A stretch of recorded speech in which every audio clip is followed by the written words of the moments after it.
ప్రజల మధ్య దేవుని సహవాసము జరిగిస్తూ ఉన్నాడు. 2-3 ఎక్కడైతే కూడి ఉంటారో అక్కడ నేను ఉంటానని చెప్పాడు. నా రాజ్యం ఎక్కడో లేదు, మీ మధ్యలో ఉంది అని చెప్పాడు. అందుచేత యేసుని ఆరాధించేటువంటి లక్షణం ఏంటంటే ఆత్మతోనూ సత్యముతోనూ ఆరాధించాలి. చాలా సందర్భాలు మరి ఇందాక ధనలక్ష్మి గారు వారికి కుమార్తె మాట్లాడుకుంటూ విన్నాను. ఎందుకంటే కొవ్వొత్తులు వెలిగించాలంటే ధనలక్ష్మి గారు అవసరం లేదు అని అన్నా. కంగారు పడకమ్మ, వాళ్ళు తొలుగుంటా ఈ గృహములో ఇదే మొదటి కూటమై ఉండొచ్చు, అందుచేత తొందరపడకండి, వాళ్ళ ఆశ తీర్చుకుంటారు, తొందరపడకండి, సాక్ష్యం చెప్పినప్పుడు వెలిగించుకోవచ్చు అని చెప్పాను నేను. కానీ ఇక్కడ బైబిల్ మనకేం చేయాలి తెలియపరుస్తుందని అంటే వస్తువులతో దేవుని ఆరాధించేది కాదు, వస్తువులతో దేవుని ఆరాధించేది కాదు. ఎలా ఆరాధించాలి యేసు ప్రభువాన్ని అని అంటే ఆత్మతోనూ సత్యముతోనూ నిర్మలమైన మనసుతో మన దేహములో దేవుని ఆత్మ ఆరాధన కలిగి ఉండాలి. దేవుని ఆత్మ మనతో ఉండాలి, మన ఇంట్లో ఉండాలి, మన దేహంలో ఉండాలి, మన మాటలో ఉండాలి, మన అడుగుల్లో ఉండాలి, మన దేహం అంతా దేవుని నివాసం ఉండాలి. అందుచేత ఇక్కడ ఆత్మ సంబంధమైన ఆరాధనని ఈ లేఖనం యోహాను సువార్త 4లో కింద వచనములో వ్రాయబడినది. 4వ వచనం, దేవుడు ఆత్మ కనుక ఆయనను ఆరాధించువారు ఆత్మతోనూ సత్యముతోనూ ఆరాధింపవలెను. ఆయనను ఆరాధించువారు ఎలా ఆరాధించాలి? ఆత్మతోనూ సత్యముతోనూ ఆరాధించాలి. అందుచేత ఆత్మ ఆరాధన నేర్పుతున్నాడు. దేవుడిచ్చిన రక్షణే కానీ ఎటువంటి ఆచారం ఇక్కడ ఉండటానికి వీల్లేదు. గమనించండి, అలా అవకాశం వస్తే నేనే కొన్ని ఆచారాలు నేను సృష్టించేస్తాను. అందుచేత ఏ సేవకుడు కూడా ఏది ఆచారం పాటించడానికి వీళ్ళకి ఆత్మ ఆరాధన నీ దేహంలోనే, నీ దేహంతోనే దేవుని ఆరాధించాలి. ఏ వస్తువు పెట్టడానికి వీలేదు. నేను పూర్వం ఈ ప్రార్థనకి రాని క్రితం నేను కూడా ఒక 10 బొమ్మలు పెట్టుకుని ఆహారం పెట్టేవాడిని. దేవుడు తింటాడు కదా అని ఆశ. అది కడకి నీరు తిన్నా కానీ పంచదారో బెల్లము సలిముడు ఏదోటి పెట్టాలి, అరటిపండు ఏదో ఒకటి పెట్టాలనేటువంటి ఆశ. అలా పెట్టకపోతే నాకు తృప్తి ఉండేది కదన్నమాట. ఇప్పటికి చాలా మంది స్త్రీలు ఏం చేస్తారంటే మందిరానికి వచ్చి వస్తా ఓ పువ్వు తెచ్చి ఆ పువ్వు డయాస్ మీద పెడతారు. వాడు హృదయంలో అక్కడ సంతోషం, అతృప్తి అన్నమాట వాడి. కానీ బైబిల్ ఏం చెప్తుందంటే ఆత్మానుసారమైన మార్పుతో దేవునికి వచ్చి మన హృదయాన్ని దేవునికి ఇమ్మని కోరుతుంది అనమాట. లోకానికి చూడండి, చాలా సందర్భాల్లో మా ఇంటి పక్కన కొన్ని కుటుంబాలు ఉన్నాయి, మా కులంలో వాళ్ళే. వాటికి మాకు వివాదాలు ఉండవు, ఎవరి మతం వాళ్ళదే. వాళ్ళు ఏం చేస్తారంటే మోటార్ సైకిల్కి జెండా ఉంటుంది, ఇంటి పైన జెండా ఉంటుంది. వాళ్ళు మామూలుగా ఏదైనా సందర్భం, పండగ సందర్భం ఏదైనా వస్తే మెడలో కాసాయి టవల్ ఉంటుంది అన్నమాట. అంటే అంతా కూడా ఇది మాది మతం అనేటువంటి భావంలో, ఇలాగ భక్తి అనేటువంటి భావంలో ఒక ఆచార సంబంధమైన భక్తిని వాళ్ళు చూపెడుతూ ఉంటారు లోకానికి. కానీ అది కాదు భక్తి అనేటువంటిది. ఆచార సంబంధంగా ఉండకూడదు, వేషధారణగా ఉండకూడదు. ఎలా ఉండాలి అని అంటే దేవుని రక్షణ మనకి ఇచ్చిన ఉచిత రక్షణ పొందేలాగా ఉండాలి. దేవుడు మనల్ని అంగీకరించడానికి తన ప్రాణానంతటిని దాగోసా. ఆయనలో ఏ విధమైన అసత్యము లేకుండా అంతా కూడా రూఢీపరిచాడు, బట్టబయలు చేశాడు. కనుక ఆ ఒక సత్య సంబంధమైన రక్షణను మనం కలిగి ఉండడానికి మనము ప్రయత్నము చేయాలన్నమాట. అందుచేత అపోస్తలుల కార్యములు 4వ అధ్యాయం 2వ వచనములో ఒక వచనం రాయబడినది. అపోస్తలుల కార్యములు 4వ అధ్యాయము 2వ వచనం చదువమ్మా. స్వస్థపరచుట అనువారి సూచిక కాదండి. 4:12 అపోస్తలుల కార్యములు. మరి ఎవరి వలనను రక్షణ కలదు, ఈ నామము వలననే మనం రక్షణ పొందవలని. కానీ ఆకాశము క్రింద మనుషుల్లో ఇవ్వబడిన మరి ఏ నామమున రక్షణ పొందలేము అని. గమనించండి, కొన్ని సందర్భాల్లో మనం చూస్తే మా తాతగారు ఉండేటువంటి గ్రామం చావరం, తణుకు దగ్గర చావరం. ఆయనకి ఓ పొలంలోనట మా తాతగారి తండ్రిగా పొలంలోనట కొన్ని విగ్రహాలు దొరికినాయి అంట. అతను ఏం చేసాడంటే కావుడు కట్టుకుని కావుడులో పెట్టుకుని మోసుకొని వస్తూ ఉండగా ఓ చోట బలువైపోయిందని దింపాడట.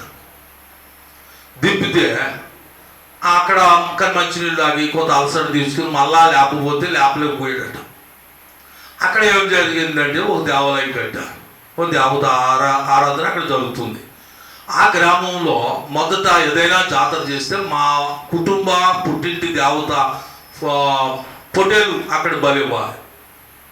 అటువంటి సందర్భం మా తాత ఒక తండ్రి చేసిన కార్యం ఏం జరిగిందనంటే, ఆ విధంగా చేస్తే ఒక రోజుని మీకు ఇంత చెప్పాను చూడండి, మా నాన్నగారు ఒంగుని కాళ్ళు చేతులు కడుగుతుంటే అతను మేళాళ్ళు వచ్చి కత్తితో 3 సార్లు నరికా. గొర్రెపోతుని బలించేటప్పుడు ఎన్నిసార్లు నరుగుతారు అంటే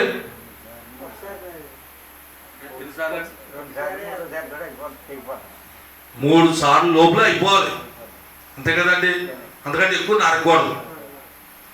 ఆ పాపమే మా నాన్నగారి మీద పడింది.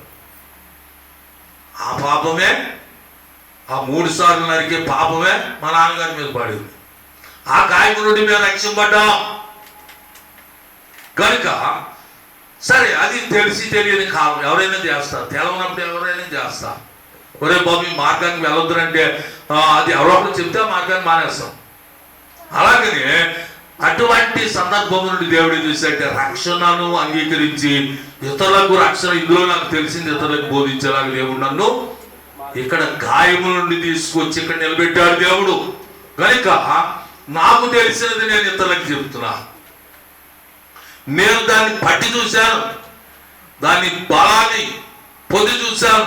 దీనిలో ఉండేటువంటి ఎక్కడ ఏ విధమైన తేడా లేదు, చీకటి లేదు, అబద్ధం లేదు, మోసం లేదు. ఇది యథార్థమైనది, మన దేశాన్ని కాదు. ఇది ఇశ్రాయేల్లో శాశ్వత కాలం వారితో నివాసం చేసింది. వాడు తిరస్కరించిన కాలముగా సందర్భంగా దేవుడు మాకు ఇచ్చాడు. అది చదివి ఇక్కడ ఒక అపోస్తుడైన పేతురు ఏమంటున్నాడంటే, మరి ఎవరి వలనైనను రక్షణ కలుగుడు, ఈ నామం వలనని రక్షణ పొందవలెనని ఆకాశం క్రింద మనుషులు ఇవ్వబడిన మరి ఏ నామమును రక్షణ పొందలేము అని నేను గమనించండి. ఏ నామం అంటే పరిశీలించాలి. మతం మార్చాలా, ఈ పాస్టర్ గారు వచ్చారని మతం మార్చేయాలని వ్యాసాన్ని పెట్టుకుంటారు, కానీ ఇది నిజమేంటి వచ్చిందేంటి ఎవరికైనా తెలుసా? ఎవరైనా వచ్చి మీరు 1 లక్ష కడిగితే 3 లక్షలు వస్తాయంటే కట్టేస్తాం. అది నిజమేంటో వచ్చిందేంటో మనకు తెలుసా? నిజంగా ఎవరికైనా వచ్చినాయి అనుకోండి, అప్పుడు చెప్తే అన్నాం కాదు, నిజంగా 3 లక్షలు వచ్చినాయి ఎవరికైనా చెప్పుకుంటాం. అలాగే రాబోతున్న భావితరాలకు దేవుడు మనకి ఇచ్చేటువంటి రక్షణ, ఆత్మరక్షణ, ఆ నరకం నుండి విడుదల పొందడానికి దేవుడు యేసుని పంపించాడు. ఆ తీర్పు నుండి విడుదల పొందడానికి దేవుడు యేసు ప్రభువాన్ని ఈ లోకానికి పంపించి ఆయనను మనకి బదులుగా మరణానికి అప్పగించి తన స్వరక్తముతో అతి పరిశుద్ధ స్థలములో ఆయన ప్రోత్సహించిన రక్తమే ఈనాడు మనందరికి ప్రాణ విమోచన క్రయధనం అయిందనమాట. అందుచేత ఇక్కడ బైబిల్ ఏం చెప్తుందంటే, అపోస్తుల కార్యాలు 16:30 వచ్చినాక చదువుకుందా. అపోస్తుల కార్యములు 16వ అధ్యాయము 30వ వచనం. వారు వెలుపలకు తీసుకుని వచ్చి ఎవరిని? పౌలును శీల అంటే మగవాడే, ఆడమ్మాయి కాదు.